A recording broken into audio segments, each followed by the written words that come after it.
When it comes to investing in the stock market, most people assume you need to be an expert to build a good portfolio. They think you have to pick winning stocks, time the market perfectly, and constantly adjust your positions. But what if that is not true? What if you could build a strong portfolio with just 4 investments? And what if that same portfolio could help you grow your money while also protecting it at the same time? Now let me tell you this. If you ask for the mainstream answer on how to build an ideal stock market portfolio, you will probably hear the classic formula: 60% stocks and 40% bonds. And personally, I completely disagree with that approach. That is just my opinion, but here is why. When experts recommend bonds, that can include corporate bonds, mortgage-backed securities, and other fixed-income assets. But in most cases, the core recommendation is U.S. Treasury bonds. The reason is simple. They say bonds give you interest income and provide safety. In other words, they want 40% of your portfolio sitting in something they consider low risk. But here is the problem. Fixed income loses purchasing power during inflation. So that so-called safe 40% is not truly risk-free. If the real rate of inflation is higher than the rate of interest you are earning, then you are losing purchasing power even if your account balance looks stable. And when you are talking about treasury bills or bonds, you may only be getting 3 to 4%. If that money is not inside a retirement account, then that 3 to 4% is also a pre-tax return. So, after taxes and inflation, you may not be coming out ahead at all.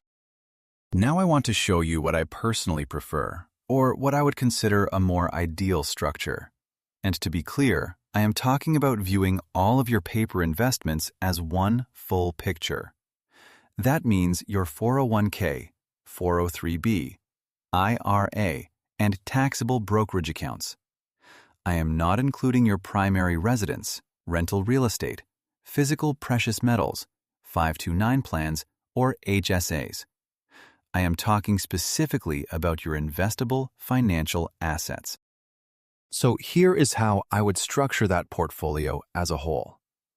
50% in S&P 500 index funds, or ETFs. 10% in international stocks through an index fund, or ETF. 20% in gold. And the final 20% in what I would call an opportunity bucket. And that is it. 4 investments. Now let's break down why this works and why most people make it far more complicated than it needs to be. Let's start with the core of the portfolio, the S&P 500. I would put 50% of the portfolio there. Half of your money goes into the S&P 500 through an index fund or an ETF. This is the foundation. Why? Because you do not need to pick individual stocks yourself. The index already does a lot of that work for you. If a company weakens over time, it can get removed from the index. If a company grows and becomes more important, it can get added. That means you are consistently holding many of the strongest businesses in the market across a wide range of industries. So instead of guessing which company will win, you are buying a system that keeps adapting over time. This is how you capture long-term growth without needing to outsmart the market. Next, I would allocate 10% to international stocks. A lot of investors ignore this part, but putting 100% of your money into a single country, even the United States, is still a risk. Different countries go through different cycles. Different currencies behave differently. Different regions lead at different times. So, this part of the portfolio is not about trying to maximize returns. It is about reducing risk over time. Personally, I would use a fund or ETF that includes both developed and emerging markets. Developed markets include countries like Japan, Germany, the United Kingdom, and Canada. These economies tend to be more stable. Emerging markets include countries like China, India, Brazil, and South Africa. These economies often grow faster, but they also come with more volatility. By combining both developed and emerging markets, you automatically gain diversification across countries, currencies, sectors, and economic cycles. That makes your overall portfolio stronger and less dependent on one single economy. Now, here is where the portfolio starts to look different from the standard model. I would allocate 20% to gold. Most traditional portfolios barely include gold at all. So why hold it? Because gold is your insurance policy. When currencies weaken, gold tends to benefit. This is not about aggressive growth. This is about protection. Think about it this way.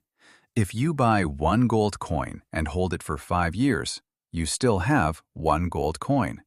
It did not multiply into 2 coins. It did not go to work for you the way a business might. But the reason the value of that gold often rises over time is because it takes more devalued dollars to buy that same coin in the future. Why does that happen? Because governments and central banks can print currency, but they cannot print gold. They can create more dollars, they can create more debt, they can inject more liquidity into the system, but gold remains scarce. That is why I see it as protection against currency debasement and inflation. And just to be clear, I am not saying gold should replace stocks. Gold is not the main growth engine of the portfolio.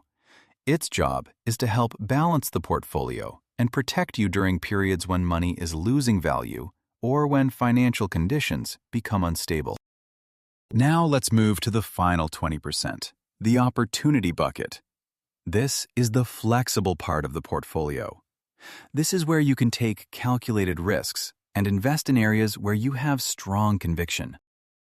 For example, this could include silver, copper, uranium, oil and energy, tech stocks, REITs, Bitcoin, crypto, cash, fixed income, or a mix of several ideas. These are just examples. The point is not to gamble recklessly. The point is to give yourself room to personalize the portfolio without putting your entire financial future at risk. And here is my rule. Keep your speculation contained within this 20%. Because there is a huge difference between intelligent investing and gambling.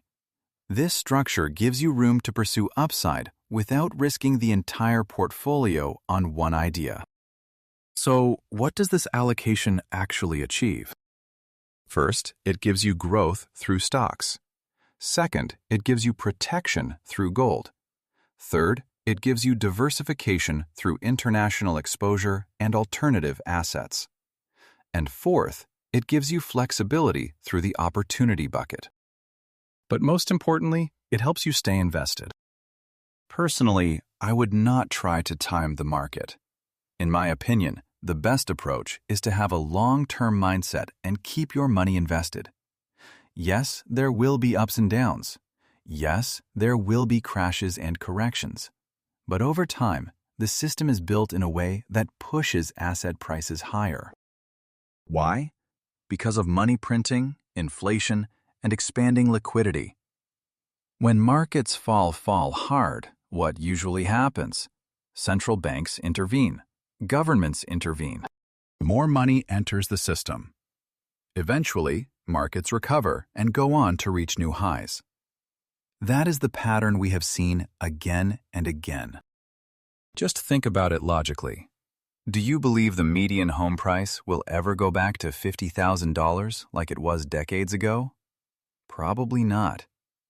Do you think a brand new car will go back to the prices people paid in the 1990s? Of course not. So why would stocks, gold, or other assets crash and stay permanently depressed forever? In most cases, that is not how the system works. That does not mean prices only go up in a straight line. They do not. There are always corrections, recessions, bear markets, and moments of panic. But the broader system continues to push nominal asset prices upward over time because the value of money itself keeps being diluted. That is why staying invested matters so much. So why do most people fail to build a good portfolio if the strategy itself can be this simple? Because the hardest part is not the strategy. The hardest part is behavior. People panic during downturns. They try to time the market. They sell too early, or they never start at all because they believe investing is too complicated. But it is not complexity that builds wealth. It is consistency and discipline. Sometimes less really is more. A lot of people stare at their portfolio every day on their phone. They feel the urge to trade constantly, move things around, and react to every headline. But if you do not truly know what you are doing, that behavior can be very dangerous.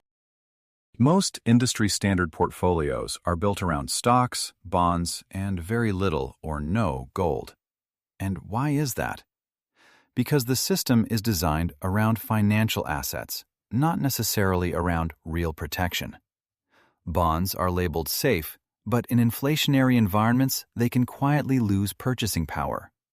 Gold is often ignored because it does not fit neatly into the usual Wall Street model. So the reality is this: most traditional portfolios are designed to follow the system, not necessarily to protect your purchasing power or maximize smart growth. The portfolio I am describing takes a different approach. It does not rely on one single outcome. Instead, it prepares for multiple scenarios. If the economy grows, your stocks can perform well. If currency debasement continues, gold can help protect you. If major trends create new opportunities, your opportunity bucket gives you room to benefit. That is why I believe this structure is more balanced and more resilient. At the end of the day, you do not need complexity to build wealth. You do not need to constantly trade. You do not need a portfolio with dozens of moving parts. What you need is a simple structure, the discipline to stick with it, and the patience to let time work in your favor. For me, that structure is simple: 50% S&P 500, 10% international stocks, 20% gold, and 20% opportunity capital. 4 investments, clear roles, long-term focus. And sometimes that is exactly what makes a portfolio powerful.